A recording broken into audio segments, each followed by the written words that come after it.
Meski harus melewati banyak kesulitan untuk mengenali, namun aku telah sampai pada titik persamaan itu. Bahkan, kau mempunyai ilmu kebal dengan sumber yang sama denganku. Aku mendalaminya Agung Sedayu, dan sekarang, aku memintamu untuk mempelajarinya. Tak lain dan tidak ada tujuan yang berbeda yaitu, agar kau dapat mencapai puncak tertinggi pengerahan tenaga inti. Suatu hari, kau akan membutuhkannya. Dan untuk menghentikan usaha Ki Prayogo yang ingin membunuhnya, Agung Sedayu memutuskan menanggalkan ilmu kebalnya. Tinjauan singkat dan kematangan dalam menilai suatu pertarungan mempengaruhi Agung Sedayu. Tubuh Agung Sedayu berkelebat lebih cepat dari sebelumnya, ia memburu wujud asli Ki Prayogo yang tidak berhenti bergerak bertukar tempat dengan dua wujud semunya. Meski wujud asli Ki Prayogo selalu berpindah dan dua wujud semu terus-menerus berhimpun lalu berpencar, Agung Sedayu dapat membedakan ketiga wujud yang bergerak seperti siluman. Pendengaran Agung Sedayu dapat membedakan derap kaki ketiga wujud Ki Prayogo. Kemampuan yang meningkat berlipat-lipat setelah ia mengalihkan sumber kekuatan ilmu kebal ke setiap simpul yang berhubungan dengan tenaga cadangan. Sulit dimengerti, ia seolah tahu kedudukanku sebenarnya, geram Ki Prayogo dalam hati. Gangguan tanpa henti dari dua wujud semu Ki Prayogo tidak membawa akibat besar bagi Agung Sedayu. Meski Agung Sedayu tidak menghentak cambuk untuk menyerang, namun Ki Prayogo mengerti bahwa ia tidak mungkin dapat mendekati musuhnya. Putaran cambuk yang sangat cepat akan mengubah kedudukan secara mendadak bila Ki Prayogo memaksa diri menyerang Senapati Tangguh Mataram itu. Pertemuannya yang singkat dengan Pangeran Benowo benar-benar memberi warna yang berbeda terhadap tata gerak Agung Sedayu. Ia mampu mendesak Ki Prayogo melalui kedua kakinya yang bergeser cepat menutup ruang gerak wujud asli Ki Prayogo. Ditambah tenaga cadangan pemberian Ki Lurah Wirasembada yang menyusup ke dalam tubuhnya, Agung Sedayu dengan gagah telah bertarung di luar kebiasaannya. Kini di belakang Ki Prayogo adalah permukaan tenang Kali Progo. Agung Sedayu berhasil memindahkan lingkar perkelahian dari rerumputan yang sedikit terbakar. Tidak ada pilihan bagimu Ki Prayogo. Atau mungkin kau berpikir lain, desak Agung Sedayu yang perlahan menekan Ki Prayogo lebih dekat ke Kali Progo. Kau dapat menelan mimpimu, Wong Gemblung. Sepasang golok telah melekat pada kedua tangannya. Dua wujud semu tiba-tiba menghilang.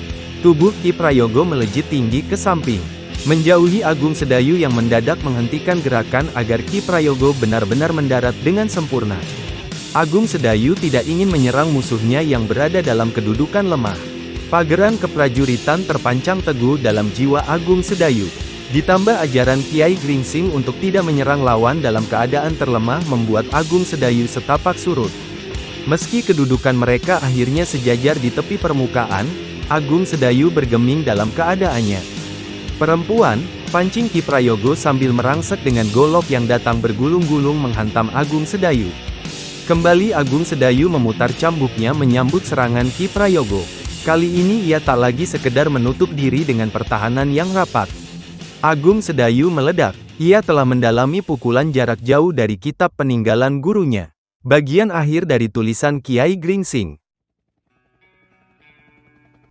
Aliran tenaga cadangan yang sebenarnya keluar melalui ujung cambuk, namun Kiai Gringsing mampu mengolah sehingga ia dapat tersalurkan melalui tangan yang tidak terikat dengan cambuk. Dan Agung Sedayu nyaris sempurna telah menguasai bagian tertinggi ilmu perguruan orang bercambuk. Maka perkelahian mereka dengan cepat menanjak ke lingkup yang berbeda. Gelombang serangan mengalir dengan ketinggian ilmu yang sulit dibayangkan. Cambuk Agung Sedayu menggeliat ganas dengan usahanya membelit golok Ki Prayogo bergantian. Namun lawannya masih mampu berkelit lincah dari lilitan cambuk Senapati Mataram. Bahkan, Ki Prayogo dengan percaya diri membenturkan bagian pipih goloknya dengan ujung cambuk Agung Sedayu. Kerap kali terlontar bunga api saat senjata dari keduanya saling berbenturan. Membutuhkan waktu sedikit lama bagi Agung Sedayu untuk mengeterapkan pukulan jarak jauh dalam perkelahian ini. Ia membutuhkan waktu untuk menyesuaikan diri. Dan melawan Ki Prayogo adalah perang tanding pertama baginya sejak menguasai tapak karang, nama ilmu dari pukulan jarak jauh yang tertulis dalam kitab Kiai Gringsing. Ia adalah Agung Sedayu. Kesulitan yang dihadapinya telah dilewati. Ia dapat memperkirakan tenaga cadangan yang akan dilontarkannya. Kepal tangan kiri akan menghantam tanpa mengurangi daya gedor cambuknya. Daya nalar yang luar biasa dan ketenangan jiwa yang mengendap mampu meledakkan kemampuan yang tersimpan. Agung Sedayu menghadapi lawan yang seimbang. Ki Prayogo mampu mengimbangi tataran ilmu pemimpin pasukan khusus dengan lugas dan tangkas. Benturan-benturan yang terjadi membuat udara sekitar semakin panas dan terkadang bumi terasa bergetar setiap tenaga cadangan mereka harus bertumbuk. Pada waktu itu, keduanya saling mendorong mundur lawan dengan bergantian. Kadang-kadang Agung Sedayu mampu mengurung dan menekan Ki Prayogo, namun tak jarang Ki Prayogo sanggup mendesak Agung Sedayu dan mengekang laju serangannya. Dan mungkin pertarungan itu akan berlangsung hingga pagi menjelang atau mungkin akan lebih lama lagi. Tetapi keadaan mulai berubah, mendadak angin menderu-deru keluar dari kibas tangan kiri Agung Sedayu. Ia mulai melepas tapak karang dari balik putaran cambuk. Terkadang ia menarik mundur senjatanya agar tapak karang terlontar dengan kuat. Namun sejauh itu, Ki Prayogo mampu mengimbanginya dengan tandang yang cukup tangkas. Golok kembarnya sekali-kali mampu mengurung putaran cambuk Senapati Tanggon pasukan khusus Mataram. Angin pukulan tapak karang dapat dibendung cukup baik olehnya. Dalam waktu itu, Agung Sedayu dengan cepat meningkatkan lapisan tenaga. Ia bergerak semakin cepat hingga seperti kelebat bayangan demit. Namun Ki Prayogo selalu dapat mengikuti pergeseran demi pergeseran yang dilakukan Agung Sedayu. Kemampuannya yang pesat karena petunjuk dari Pangeran Benowo menjadikan Agung Sedayu lebih mapan. Ia lebih tenang setiap melakukan perubahan atau meningkatkan serangan. Bahkan pertahanannya semakin kuat karena pergeseran langkah yang ringkas namun dalam perhitungan yang masak. Karena itu, lambat laun Agung Sedayu lebih bebas dalam melepaskan tenaga yang bersumber dari tapak karang. Sekarang, lontaran tapak karang mengoyak Ki Prayogo. Berulang ia terhambat untuk bergerak cepat karena dorongan tenaga cadangan Agung Sedayu sangat kuat. Untuk sesaat ia harus merambat dan Agung Sedayu menghukumnya dengan satu sabetan mendatar. Ki Prayogo menarik kaki kirinya untuk menghindar tebasan cambuk Agung Sedayu. Namun angin pukulan tapak karang terlalu kuat untuk ditahan. Ki Prayogo terhuyung mundur. Agung Sedayu menjejak kakinya, meluncur deras, menerjang dahsyat. Tidak ada pilihan bagi Ki Prayogo selain membidik lawan dengan goloknya. Satu lontaran deras menyambut terjangan Agung Sedayu sementara Ki Prayogo terdorong jatuh. Lemparan golok terpental setelah menghantam pertahanan Agung Sedayu. Putaran cambuknya terlalu sulit untuk ditembus oleh sebuah lontaran meski dilambari tenaga cadangan. Ki Prayogo cepat melejit bangkit namun Agung Sedayu sudah begitu dekat.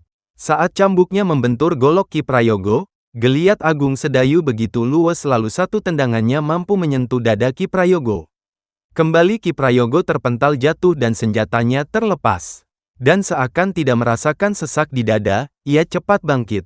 Tata geraknya berubah. Kini ia lebih merunduk dengan dua lutut merenggang dan menyentuh tanah. Seorang pengecut akan menghadapi lawannya dengan senjata, meski lawannya bertangan kosong. Tetapi aku bukan penakut, Agung Sedayu seru Ki Prayogo. Aku seorang Senapati Mataram. Aku akan menangkap dan menghukummu atas kekacauan ini. Tanpa senjata, sahut Agung Sedayu setelah itu ia melilitkan cambuk ke pinggangnya. Sejenak Agung Sedayu memandang sekeliling. Ia juga sekilas melihat perkelahian Swandaru Geni. Kesombongan akan membunuhmu Ki Rangga, kata Ki Prayogo. Rahang Ki Prayogo mengatup keras. Sorot matanya tiba-tiba berubah. Kehampaan mendadak keluar dari balik pandang mata Ki Prayogo. Sesaat tubuh Agung Sedayu membeku. Ia tidak dapat menggerakkan sedikit pun. Seolah dalam cengkeram tenaga berkekuatan raksasa. Sedangkan Ki Prayogo juga sama sekali tidak bergerak. Meski begitu keadaannya, keanehan masih terjadi. Betapa sorot mata hampa itu mampu mengunci Agung Sedayu. Dahsyat, ilmu yang berbeda denganku. Pancaran ilmu Ki Gede Telengan juga tidak seperti ini, desis Agung Sedayu dalam hati. Senapati ini masih bergeming. Dalam waktu itu, ia membandingkan dengan ilmunya. Pandang mata yang meremas jantung dan mampu mengeluarkan sinar yang mematikan. Tetapi ilmu Ki Prayogo berbeda. Cengkeraman bertenaga raksasa itu dirasakan olehnya mulai membelit. Tulang dan dada Agung Sedayu seperti berada dalam lilitan ular sanca raksasa. Lilitan Ki Prayogo semakin kuat. Tulang dada Agung Sedayu bertambah sulit untuk menampung udara. Ki Prayogo membuat satu keputusan yang akhirnya mempengaruhi kelangsungan perang tandingnya melawan Agung Sedayu. Pertarungan tiba-tiba begitu cepat dirasakan oleh Agung Sedayu. Dalam waktu yang lebih singkat jika dibandingkan perang tanding melawan Ki Tumenggung Prabandaru. Ia telah berada dalam pertaruhan hidup mati. Segenap nalar dan budi segera ia pusatkan agar dapat melepaskan diri.